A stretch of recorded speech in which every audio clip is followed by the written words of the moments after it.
ఎదురు జరిగి కూర్చుందాం. చక్కగా దేవుడు ఇచ్చినటువంటి సమయాన్ని మనందరం కూడా సద్వినియోగం చేసుకుందాం. హల్లెలూయా. చూడండి, పరిశుద్ధ గ్రంథములో నుంచి యోహాను సువార్త 5వ అధ్యాయము, యోహాను సువార్త 5వ అధ్యాయము 35వ వచనాన్ని చదువుదాం. యోహాను సువార్త 5వ అధ్యాయము 35వ వచనం. బైబిల్ ఉన్న వారందరూ కూడా తెరిచుద్దాం. అతడు మండుచు ప్రకాశించుచున్న దీపమై ఉండెను. మీరతని వెలుగులో ఉండి కొంతకాలము ఆనందించుటకు ఇష్టపడితిరి. చాలు, దేవునికి స్తోత్రం. Praise the lord. హల్లెలూయా. దేవునికి మహిమ కలుగును గాక. హల్లెలూయా. మంచిది. కూడి వచ్చిన దేవుని పిల్లలైన మీ అందరికీ, అలాగే శబ్దాంతరం ద్వారా రాలేక వింటున్న వారికి, అలాగే ప్రదేశ్ బిడ్డలారా, మన యూట్యూబ్ ఛానల్లో ప్రతిరోజు 40 దినాల ఉపవాస ప్రార్థన వాక్యాన్ని వింటున్న వారికి కూడా ప్రత్యేకమైన వందనాలు, శుభాలు తెలియజేస్తున్న అందరికీ వందనాలు. చదివిన భాగాన్ని మనం చూస్తే, యోహాను సువార్త 5వ అధ్యాయము 35వ వచనంలో ఒక అద్భుతమైన మాట మాట్లాడుతున్నాడు. మరలా చదువుతున్నాను, జాగ్రత్తగా వినండి. అతడు మండుచు ప్రకాశించుచున్న దీపమై ఉండెను. దేవుని స్తోత్రం. అతడు మండుచు ప్రకాశించుచున్న దీపమై ఉండెను. హల్లెలూయా, హల్లెలూయా. ఎవరు అతనంటే బాప్తిస్మిచ్చు యోహాను. ఎవరమ్మా? బాప్తిస్మిచ్చు యోహాను. అతని స్థితి గురించి చెప్తున్నాడు. అతడు ఎలా ఉన్నాడంట? మండుచు, జాగ్రత్తగా వినాలి, మండుచు ప్రకాశించుచున్న దీపమై ఉండెను. దేవుని స్తోత్రం. అంటే బాప్తిస్మిచ్చు యోహాన్ని వెలుగునిస్తున్న దీపముతో పోల్చి మాట్లాడుతున్నాడు. వెలుగిస్తున్న దీపముతో పోల్చి మాట్లాడుతున్నాడు. హల్లెలూయా. సంఘాన్ని కూడా మనం సంఘమై ఉన్నాము, దేవుని పిల్లలమై ఉన్నాము. మనము కూడా ఎలా ఉండాలంటే మండుతూ, ఏంటమ్మా? మండుతూ ప్రకాశిస్తూ, మండుతూ ప్రకాశిస్తూ దీపములాగా ఉండాలంట. గట్టిగా చప్పలు కూడా దేవుని స్తుతిద్దాం. హల్లెలూయా, హల్లెలూయా. ప్రియమైన బిడ్డలారా, ఈ దినాల్లో మనము ఎలా ఉన్నాం? దేవుడు ఒక మనిషిని దీపముతో పోల్చి మాట్లాడుతున్నాడు. దీపముతో పోల్చి మాట్లాడుతున్నాడు. మరి దీపముతో పోల్చి మాట్లాడితే దీపం ఎలా ఉంది, ఎక్కడుందని మరొక చోట మాట్లాడుతున్నాడు. చూడండి, పరిశుద్ధ గ్రంథం ఆ మాట చదివితే మీకు అర్థమైంది. లూకాసు వార్త 8వ అధ్యాయము 16వ వచనం. లూకాసు వార్త 8వ అధ్యాయము 16వ వచనం. 8:16. ఎవడును, జాగ్రత్తగానండి, దీపము ముట్టించి పాత్రతో కప్పివేయుడు, మంచం కింద పెట్టడు, కానీ లోపలికి వచ్చు వారికి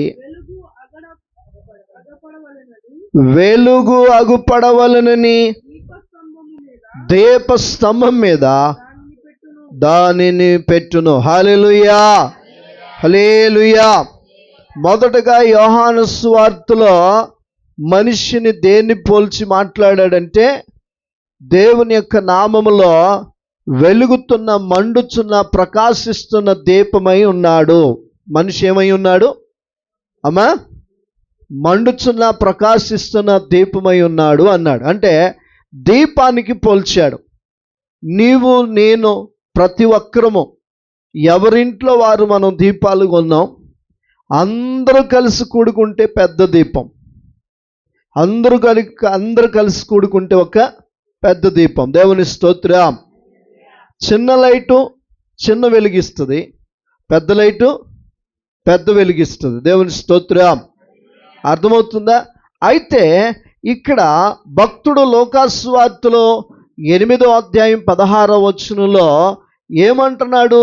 ఇక్కడ మీ అధ్యాయాలు మీ యొక్క బైబిల్లో ఉన్నాయి, చాలా జాగ్రత్తగా చదవండి అమ్మా.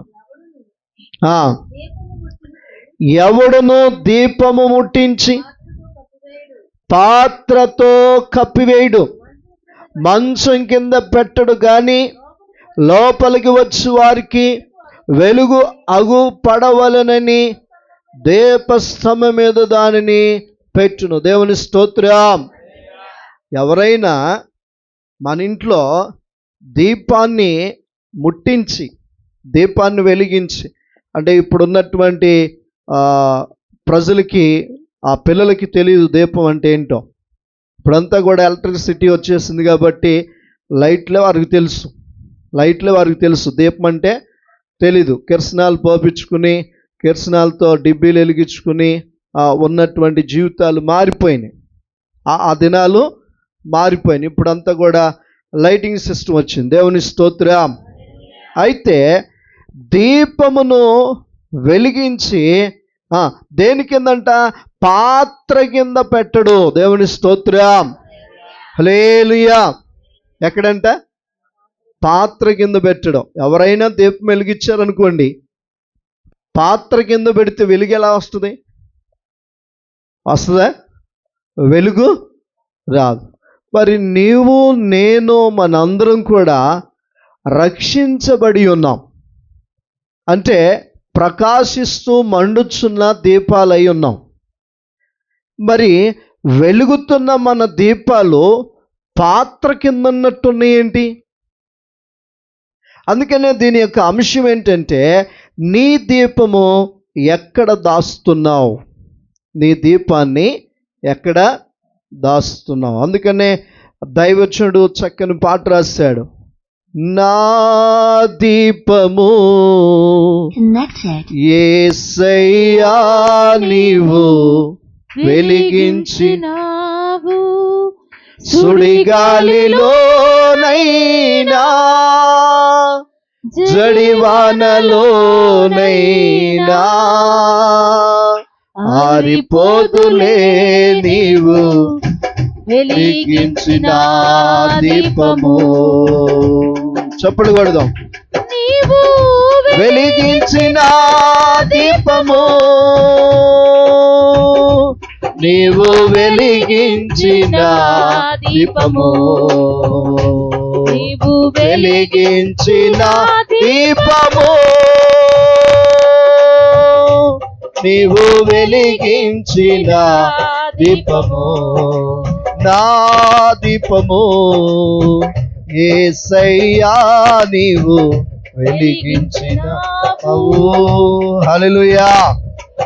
నా దీపాన్ని వెలిగించింది ఎవరు? మాట్లాడుతున్నా, యేసయ్య. ఆయన గనుక మన దీపాన్ని వెలిగించకపోతే మనం వెలిగేవారు కాదు. దేవుని స్తోత్రం. అయితే వెలిగించినటువంటి దీపాన్నంట పాత్ర కింద, ఇక్కడ రాయబడిన మాట అదేగా, లోకా 8:16 ఏం రాయబడి ఉంది? దీపము ముట్టించి పాత్రతో కప్పివేయడు. ఎవరైనా దీపం వెలిగిస్తే అది వెలుగుతుంటే పాత్రతో కప్పివేయడు. దేవుని స్తోత్రం. ఏంటా పాత్ర అంటే? కంచం. ఏంటిదమ్మా? కంచం. కంచం అనగానే మనకు గుర్తొచ్చేది భోజనము తినేటువంటి పాత్ర. దేవుని స్తోత్రం. ఏ పాత్ర అది? హల్లెలూయా. అర్థమవుతుందండి? కంచం కింద ఎవరు పెట్టరు. దేన్ని? వెలిగే దీపాన్ని కంచం కింద, అంటే ఆ పాత్రను మూత ఇలా వేయరు. దేవుని స్తోత్రం. హల్లెలూయా. అయితే మీరు గమనించవలసింది ఏంటి బ్రదర్ బిడ్డలారంటే, అక్కడ మనం గమనిస్తే నువ్వు వెలుగుతున్న దీపాన్ని అయి ఉండి కంచం కింద పెట్టేదానికి అయిపోయావు. అదేంటి పాస్టర్ గారు, నేను అలా ఎందుకు అయ్యాను, నాకు అలా ఎందుకు జరుగుతుంది అని అంటావేమో. నిజమే, దేవుని కొరకు వెలుగుతున్న దీపానువైతే కంచుమనగా అన్నానికి గుర్తు. భోజనము కోసం నీ దీపాన్ని ఆర్పేసుకుంటున్నావు. అమ్మా, ఈ 2 రోజులు ఉపవాసాలు రా, లేకపోతే ఈ 40 రోజులు ఉపవాసాలు రా, లేకపోతే ఈ యొక్క 7 రోజులు ఉపవాసాలు రా అంటే మనలో నుండి వచ్చే మాట ఏంటంటే, అయ్యగారు నేను భోజనానికి ఆగలేను. ఒక వ్యక్తిని అడిగాను, అయ్యా ఏంటి మరి ఉపవాస ప్రార్థనలు కదా అంటే, అయ్యగారండి నేను ఆగలేకపోవటానికి నీకేమన్నా అనారోగ్య సమస్య ఉందయ్యా అని అడిగాను. నాకేం లేదండి. మరి ఎందుకు? అమ్మో, ఒక గంట తినకపోతే కాళ్ళు చేతులు లాక్కొస్తే ఇదయ్యా అన్నాడు. లేకపోతే నీరసం వచ్చేస్తుంది, లేకపోతే ఇంకోటి జరిగిద్ది అన్నాడు. ప్రియమైన బిడ్డలారా, ఇతను వెలుగు ఇతని దీపాన్ని ఒక కంచం కింద పెట్టేస్తున్నాడు. అంటే ఒక భోజనానికి దీపాన్ని ఆర్పేసుకుంటున్నాడు. ఒక పూట భోజనమును నువ్వు ప్రియమైన బిడ్డలారా పస్తుండి ఉపవాసం ఉండి ప్రార్థన చేయలేకపోతున్నావు. ఒక్క పూట ఏశావు తన జ్యేష్ఠత్వాన్ని అమ్మివేయటానికి కారణం ఒక పూట భోజనమే. ఆ ఎర్రని కూరను చూసి ఏం చేశాడు? అమ్మా, ఆ జ్యేష్ఠత్వాన్ని అమ్మేసుకున్నాడు. ఈరోజు దేవుని వాక్యం ఏం చెప్తుందంటే, నువ్వు మండుతున్న దీపానువైతే, వెలుగుతున్న దీపానువైతే నీ దీపం కంచం కిందకి వెళ్ళిపోతుందా? ఒక భోజనం, ఆఫ్టర్ ఆల్ ఒక పూట భోజనం కోసం, ఒక రోజు భోజనం కోసం, ఒక 2 రోజులు భోజనం కోసం నీ దీపాన్ని కంచం కింద పెట్టేస్తున్నావు. ఎలా చూడగలుగుతావు దేవుని కార్యాలు? ఎలా నువ్వు ఆశీర్వదించబడతావు? ఎలా దీవించబడతావు? పరిశుద్ధ గ్రంథం ఆదికాండం నుంచి ప్రకటన గ్రంథం వరకు చూస్తే చాలామంది దీపాలు వారు కంచం కింద పెట్టలా. పస్తులుండి ప్రార్థన చేసిన వారు ఉన్నారు, మంచినీళ్ళు తాగి ప్రార్థన చేసిన వారు ఉన్నారు, రెక్కలు మొక్కలు చేసుకుని దీపాలు ఆరిపోకుండా వెలుగుతూ ఉన్నటువంటి స్థితిలో ఉన్నారు మన పితరులు. గట్టిగా చెప్పలు కూడా దేవుని స్తుతిద్దాం. హల్లెలూయా. ఈ రాత్రి కాల సమయంలో నేను అంటాను, నీ జీవితంలో దేవుడు ఇచ్చాడు, తిను. నేను తినొద్దంటలేదు, నీకున్న ఆహారాన్ని తిను కాదంటలేదు. కానీ నీ దీపం ఆరిపోతున్నప్పుడు నువ్వు తినే ఆహారం నీకేమి లాభం? నీ ఆత్మీయత ఆరిపోతుంది, నీ శరీర కోరికలు చావట్ల రెచ్చుతుని. కారణం ఏంటనంటే నీవు నీ దీపాన్ని కంచానికి అప్పచెప్పేస్తావు. ఒక తిండికి అప్పగిచ్చేస్తావు. తిండి కోసం ఉపవాసం ఉంట్లా. చూడండి, స్తుతికోవటం అంటే జనాలు బాగా వస్తారు, భోజనాలు ఉంటాయి. ఒక ఆయన ఇలాగే పాంప్లెట్ వేయించాడంట అయ్యగారు, మీటింగులు పలానా రోజు అని, విందు కలదు అన్నాడంట. అక్కడికి వచ్చి అయ్యగారిని అడిగాడంట, అయ్యా విందు అన్నారు, అందరికీ ఉంటుందా అన్నాడంట. భోజనం మీటింగ్ అయిపోయినాయి, ఉంటుంది అన్నాడంట. విందు అన్నారు, మరి మాంసం ఏమి ఉండదా అన్నాడంట. అదేంటయ్యా అట్ట అడిగావు అన్నాడంట. విందంటే భోజనం కాదంట ఆయన లెక్క. మాట్లాడరే, అంటే చికెను అది కాదండి. విందంటే చిన్న నార్మల్ భోజనం అంట. దేవుని స్తోత్రం. ప్రేమ విందు అని అంటే అన్నీ కలిసి వస్తాయి అంట. మీరు ప్రేమ విందని పెడితే బాగుండు, మా బ్యాచ్ ఉండారు, అందరం తీసుకొచ్చామండి అన్నాడంట. వీడు దేనికోసం చూస్తున్నాడు? ప్రేమ విందు కోసం చూస్తున్నాడు, ఆత్మీయ విందు కోసం చూట్ల. దేవుని స్తోత్రం. అర్థమవుతుందా? మీ దీపములు ఎక్కడున్నాయి? కంచం కింద ఉన్నాయా? చాలామంది ప్రార్థనకి ఎందుకు రాలేదక్క అంటే వారు చెప్పే మాట తెలుసా? చాలామంది చెప్తున్న మాటలో, ప్రియమైన బిడ్డలారా, భోజనం చేయాలి అందుకే రాలా, ఆ టయానికి భోజనం చేయాలి అందుకే మాకు కుదరదు ప్రార్థన. ఆ టయానికంట భోజనం చేయాలంట, ఆ టయానికంట అలా ఆయనకి పెట్టాలంట, ఆ టయానికంట ఇంకేదో చేయాలంట. వీళ్ళుండే భయభక్తులు భర్త దగ్గర ఉంటే వాళ్ళు ఎప్పుడో మారేవాళ్ళు. ఎందుకు నటీయటం? చాలా విచిత్రమైన మాటలు చెప్తారు. ఏమ్మా ప్రార్థనకి ఎందుకన్నా? ఆయనకి భోజనం పెట్టాలి. ఆయనకి భోజనం పెట్టేగాడు ఎంత భయం ఉందా నీకు? మరి అన్నీ ఆయన మాటలు వింటున్నావా? నేను అందరిని అంటలేదు, కొందరినే. దేవుని స్తోత్రం, హల్లెలూయా. అందుకనే ఈ యొక్క దీపము ఎవడైనా వెలిగితే ఆడు ఎక్కడ పెట్టడంట? కంచం కింద పెట్టడం. దేవుని స్తోత్రం. నిజంగా నీ దీపం వెలిగితే తిండి కోసమే ప్రార్థన మానేయు, తిండి కోసమే నువ్వు ఆలయాన్ని విడిచిపెట్టు, తిండి కోసమే ఇంకోటేదో చెయ్యు. కనుక ప్రియమిత్రులారా, అందుకే పరిశుద్ధ గ్రంథములో ఈ తిండిబోతుల గురించి ఒక మాట మాట్లాడాడు. చూడండి, ఫిలిప్పీయులకు రాసిన పత్రిక 3వ అధ్యాయం 19వ వచనం. ఫిలిప్పీయులకు రాసిన పత్రిక 3వ అధ్యాయం 19వ వచనం. 3:19 చూడండి. నాశనమే వారి అంతము, వారి కడుపే అది. నాశనము వారి అంతం. వీళ్ళ దేవుడు ఎవరు? వీళ్ళ కడుపే. వీళ్ళ కడుపు నిండితే చాలు. వీళ్ళ కడుపే వాళ్ళ దేవుడు. తర్వాత అయ్యగారండి ముందు భోజనాలు పెట్టండి అంటారు ఎక్కడన్నా కూటం జరిగితే. అది వాక్యం వినరు, వాక్యం జరగనివ్వరు. ముందేమంటారు?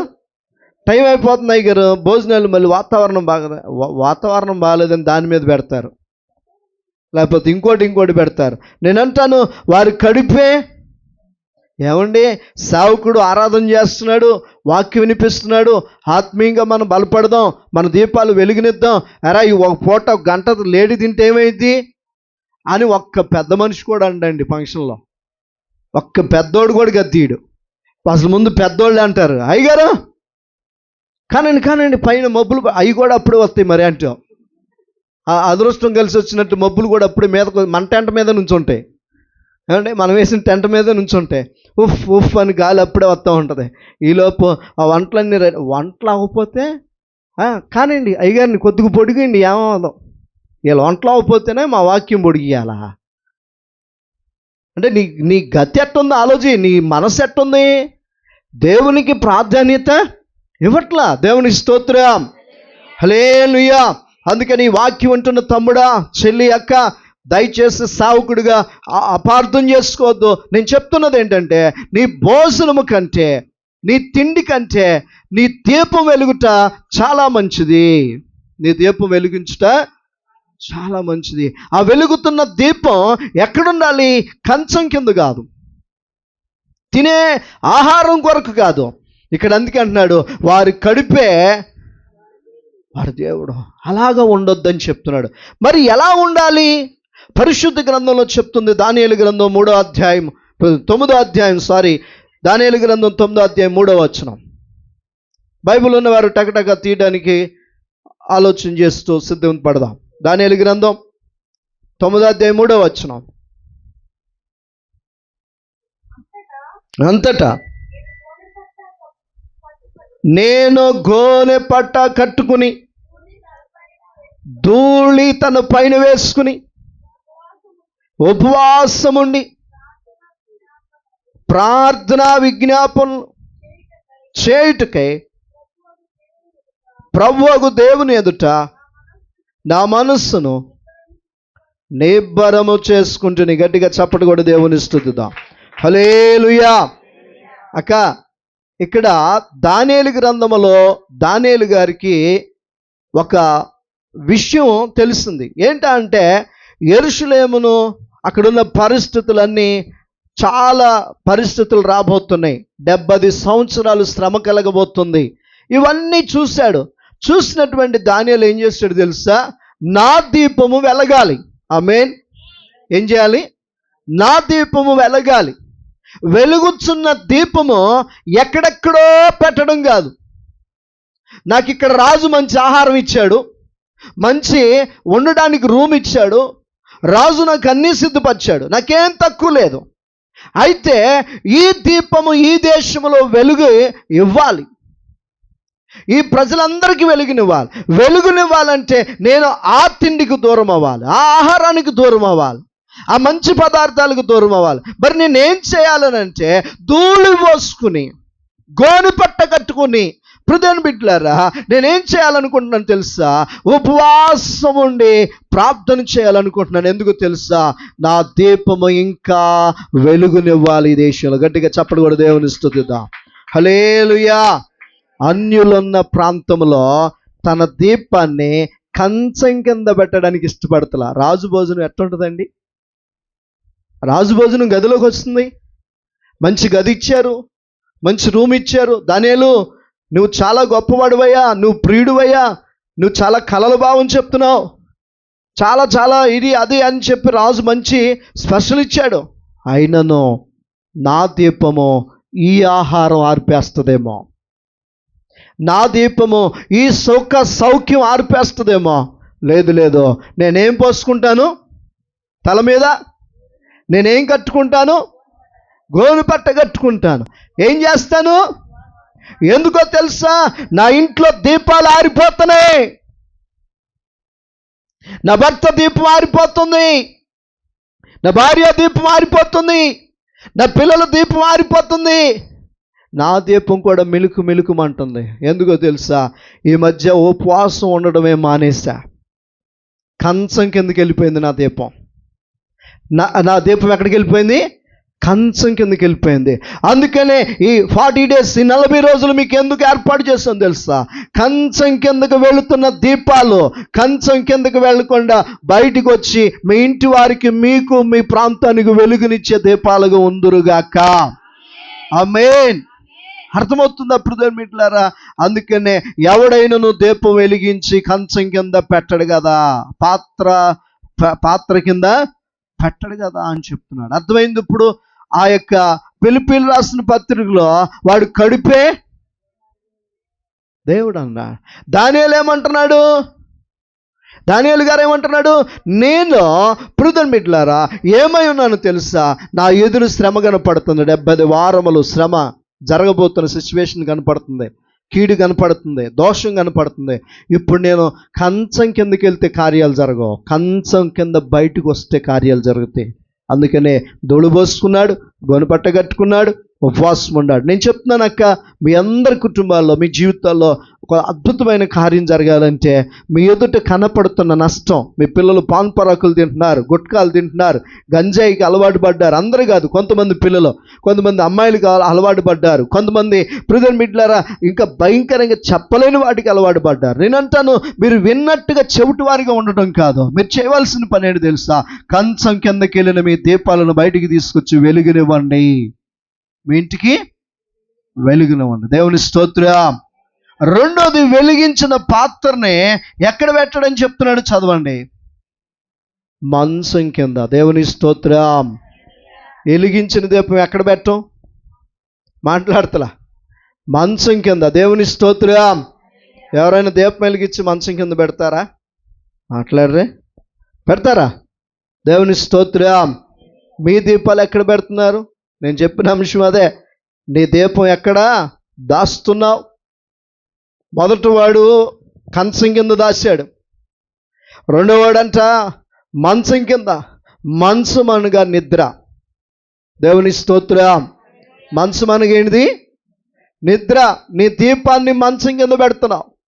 వారు సంఘంలోకి వచ్చిన నిద్రపోతారు, మీటింగ్లైనా నిద్రపోతారు, ఇంట్లోనే నిద్రపోతారు. వీళ్ళ దీపాలు ఎలాగో, వీళ్ళ దీపాలు ఏమవో వెలగో. దేవుని స్తోత్రం.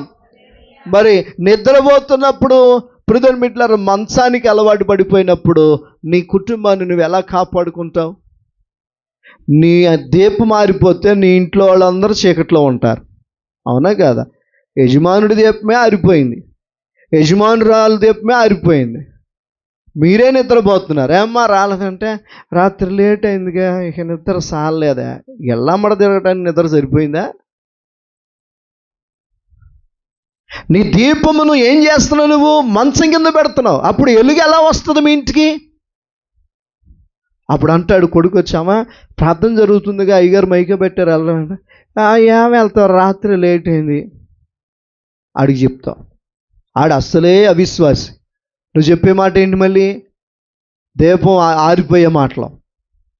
బ్రదర్ బిడ్డలారా, నేను చెప్తున్నానంటే మీ దీపములను మంచం కింద పెట్టమాకండి. దేవుని స్తోత్రం, హల్లెలూయా. మంచం కింద పెడితే ఏమైందో తెలుసు? అపోస్తుల కార్యములు 20 అపోస్తుల కార్యం త్వరగా ముగిస్తున్నాను. అపోస్తుల కార్యములు 20 మంచం కింద పెట్టాడు వాడు దీపం. అంటే దీపం అలా ఉండడం ద్వారా ఏం జరిగిందో చూడండి. అప్పుడు ఐతుకు అను ఒక యవనస్తుడు కిటికీలో కూర్చుని గాఢ నిద్రపోయి పౌలు చాలాసేపు ప్రసంగించుచుండగా నిద్రాభారం వల్ల జోగి 3వ అంతస్తు నుంచి కిందపడి చచ్చిపోయాడు. దేవునికి స్తోత్రం, హల్లెలూయా. అమ్మా చూసారా, మీ దీపాలు మంచం కిందకి వెళ్తే మీరు కూడా పడిపోతారు. అక్కడ చచ్చిపోయాడు, మీరు కూడా కిందకి వెళ్ళిపోతారు, పడిపోతారు. ఎందుకంటే మీ దీపాలు వెలగనివ్వండి, సంఘములో ఎలగనివ్వండి, ఇంట్లో ఎలగనివ్వండి, ఊర్లో ఎలగనివ్వండి. మీ వెలుగు చేత అనేకులకి మార్గాలు చూపించండి. హల్లెలూయా. అంతేగాని మీరు గుళ్ళో వెలిగి ఇంటికి వెళ్ళి టీవీ దగ్గర కూర్చుంటే నీ దీపం ఎట్టెలిగిద్ది?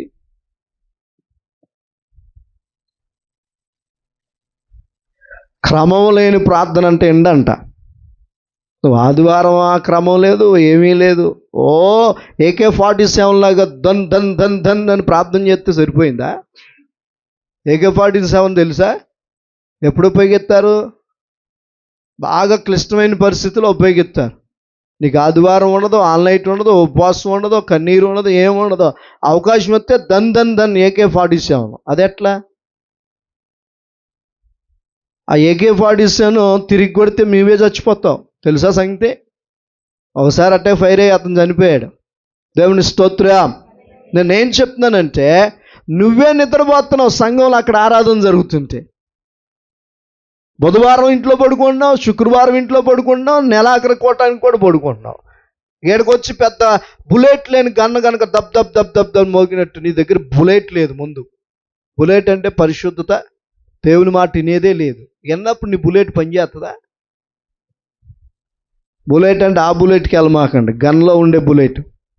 మీ దగ్గర ఆ మనసు వచ్చేస్తుంది మీకు. ఎందుకంటే అట్టే తిరుగుతూ ఉంటారు. బుల్లెట్ అనగానే గోదావరి పాట గుర్తొస్తుంది. దేవుని స్తోత్రం, హల్లెలూయా. నీ గన్నులో నువ్వేమున్నాయి అనుకుంటున్నావంటే ఒరిజినల్ బుల్లెట్లోని తప్ప పేల్చేస్తే శత్రువు పడిపోతాడని. పిచ్చిదానా, నువ్వు ప్రార్థన చేయట్లేదని, గుడికి వెళ్ళట్లేదని, నువ్వు నిద్రపోతున్నావని సాతానుగాడికి తెలీదా? తెలుసా తెలీదక్క? అక్క బేబక్క తెలుసా తెలీదా? ఏమనుకోబాకు, ఏదో ప్రతి దగ్గరని మాట్లాడుతూ ఉంటా. హల్లెలూయా. ఎవరి పేరు వాళ్ళు మాట్లాడితే ఏమనుకోమాకన్నా. దేవుని స్తోత్రం. అబ్బాయి నన్నే అన్నాడు అనుకోమాకన్నా. అర్థమవుతుందా? ఎందుకంటే బుల్లెట్లో అదే గన్లో సరిగ్గా బుల్లెట్లు పనిచేయనప్పుడు ఎవరిని చంపలేం. నీకు ఆరాధన తెలియనప్పుడు, ఆరాధనకు రానప్పుడు నీ బుల్లెట్లు ఎలా పనిచేస్తాయి? శత్రు మీద ఉపయోగించాలి, కానీ వాటిలో పవర్ లేదు. పవర్ ఎప్పుడు వస్తుంది? నువ్వు మంచం కింద పెట్టకుండా ఉన్నప్పుడు. నీ దీపాన్ని, దేవుని స్తోత్రం, హల్లెలూయా. అర్థమవుతుందా? అందుకనే పెందలగాడ 3ంటికి లేస్తే వాళ్ళు ఉంటారు, 4ంటికి లేస్తే వాళ్ళు ఉంటారు, వారి దీపాలు వెలిగించుకుంటారు. ఈ 40 రోజులు కొంతమంది మందిరంలో ఉంటున్నారు, వాళ్ళ దీపాలు వెలిగించుకుంటున్నారు. మనం ఎవరు కొలత వేయడానికి సరిపోం. దేవుని స్తోత్రం. అర్థమవుతుందా? నీ దీపాన్ని నువ్వు కనీసం ఇంట్లో వెలిగించుకుంటున్నావా? నీ దీపాన్ని వెలిగించుకోవాలి. ఇతని దీపం ఆరిపోయింది, మంచం కింద పెట్టాడు, అందుకే 3 అంతస్తుల నుంచి కింద పడి చచ్చిపోయాడు. అక్కడ ఏం జరుగుతుంది? వాక్యం జరుగుతుంది. సేవకుడు వాక్యం చెప్తున్నాడు, కిటికీలో కూర్చున్నాడు, కొనికి కింద పడిపోయాడు, చనిపోయాడు. అంటే తన దీపాన్ని ఎక్కడ పెట్టడం వల్ల చనిపోయాడంటే నిద్రావస్థలోనికి, మంచం కింద. నీ దీపం ఒకవేళ పాత్ర అంటే కంచం కింద ఉంటే తీసివేసుకో, మంచం కింద ఉంటే తీసివేసుకో. 3వది చెప్తున్నాను బ్రదర్ బిడ్డలారా, కొంచెం క్రింద. దేని కింద? కొంచెం కింద పెట్టకూడదు. కొంచెం కింద పెడితే వెలుతురు ఎవరికి ఇవ్వదు. కొంచెం అంటే కొలతలు వేసేటువంటి పరికరం. అంటే మీకు అర్థం అవ్వాలంటే మానిక, సోల, అరసోల అంటారా? అర్థమైందా? దీపాన్ని తీసుకెళ్ళి దాని కింద పెట్టేవానికి ఎవరికి వస్తుంది విలువ? వెళ్తురు ఎవరికన్నా వస్తుందా? మానికి కింద పెడితే వస్తుందా అమ్మా? వస్తుందా? దేవుని స్తోత్రం. కొంతమంది దీపాలు ఎలా ఉన్నాయంటే కొంచెం కింద పెడుతున్నారు. అంటే కొలత ఆదివారం వస్తే మిగతా రోజులు రారు, ఎందుకంటే కొలత. మొన్న ఆదివారం వెళ్ళేగా సాల్లే కొలత. కొంతమంది ఆన్లైన్లో ఆరాధన మొదలైశారు. ఆన్లైన్లో వింటున్నాంగా సాల్లే. అంటుందంట ఆన్లైన్లో వినటం వల్ల చాలా బాగుందయ్యా అన్నాడు. ఏం బాగుంది అక్క అంటే, నువ్వు ఆన్లైన్లో చెప్తున్నావా, నేను చక్కగా అక్కడ ఫోన్ పెట్టి టీవీ ఆన్ చేసి అంట్లు దోమేసుకుంటున్నా, అన్నం వండేసుకుంటున్నా, గారెలు వేసేసుకుంటున్నా, అటు వాక్యం వింటున్నా, ఆరాధన వింటున్నా, అయిపోయింది. మందిరాలు పిచ్చెక్కి కట్టారా? ఆన్లైన్ ఎందుకు ఆరాధన పెట్టారంటే, ఆ టైంలో కరోనా వచ్చినప్పుడు మనం ఆరాధన చేసుకోవడానికి మందిరాలు తెరవబడినప్పుడు మనిషి కలవకూడదని ఆన్లైన్ పెట్టారు. దేవుని స్తోత్రం. అంతేగాని నువ్వు ఆన్లైన్లో చెయ్యి ప్రిదమిట్లరా నేను ఇక్కడ అంట్లు తోముకుంటానంటే అది ఆరాధన ఎట్ట అయింది? అది ఆరాధన అయిద్దా? దేవుని స్తోత్రం. హల్లెలూయా. ఆడు వీరజ్జు ఉన్నాడు, రోజు మందిరాన్ని తీసుకొస్తుంది కొట్టో తిట్టో. ఆడు కడుపులో ఉన్నప్పుడు ప్రతి శుక్రవారం వచ్చింది. మొన్న ఎవరో ప్రార్థన చేస్తుందా,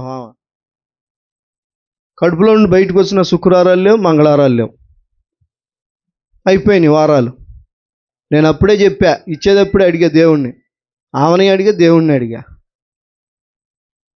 నింద తొలగించడానికి కాదు, పిల్లలు రాబోతున్న తరానికి మన పిల్లలు ఆశీర్వాదకరంగా ఉండాలి. అదే కానీ గొడ్రాలు అంటున్నారని పిల్లలకి అంటాం కాదు. పెళ్ళి అయిందా, ఎన్ని సంవత్సరాలు పిల్లలు లేరా అని గొడ్రాలు అంటారని కాదు. దేవుని పిల్లల కొరకు నీ పిల్లలను పెంచు, దేవుని కొరకు పిల్లలను పెంచు. దేవుని స్తోత్రం. హల్లెలూయా. అర్థమైందా? ఆ వీరజ్ గారు మన ఫంక్షన్కి ఇక్కడ ప్రిదమిట్లారా హ్యాపీ బర్త్డే కేక్ ఆడికి ఇక్కడ వచ్చాడు, నాకు ఇచ్చాడు. చందు తీసుకొచ్చి ఫోటోలు తీసేటప్పుడు నాకు ఇస్తే, ఫోటోలు తీసేటప్పుడు పాట పాడేటప్పుడు నా చంకలో వచ్చి అక్కడ చప్పట్లు కొడుతున్నాడు. ఈ లోపల సంటి మాస్టర్ని కూడా తీసుకొచ్చారు వీళ్ళు. ఆయన ఏమన్నాడు తెలుసా? పిల్లడు చప్పట్లు కొడుతున్నాడు. అది చిన్నప్పటి నుంచి మందిరానికి వెళ్ళటం వల్ల అది అలవాటైంది. అంతేగాని కమిటీ హాల్లోనో దెమ్మలు వేసారా, పంచాయతీ దెమ్మలో, అక్కడ కూర్చుంటే చప్పట్లు రావు.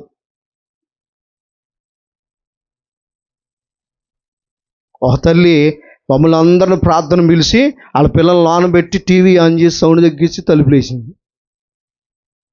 మా తల్లి నాకంటే పడింది. ఆ తల్లి ఇక నీ జీవితం ఇంతేలే అనుకున్నా. నువ్వు మారు వాళ్ళని. నేను అనుకున్నా నిద్రపోయాను. అమ్మగారిని అడుగు, పిల్లలు నిద్రపోయారా ఏంటమ్మా అంటే, నిద్ర నీ మొహమా అంది.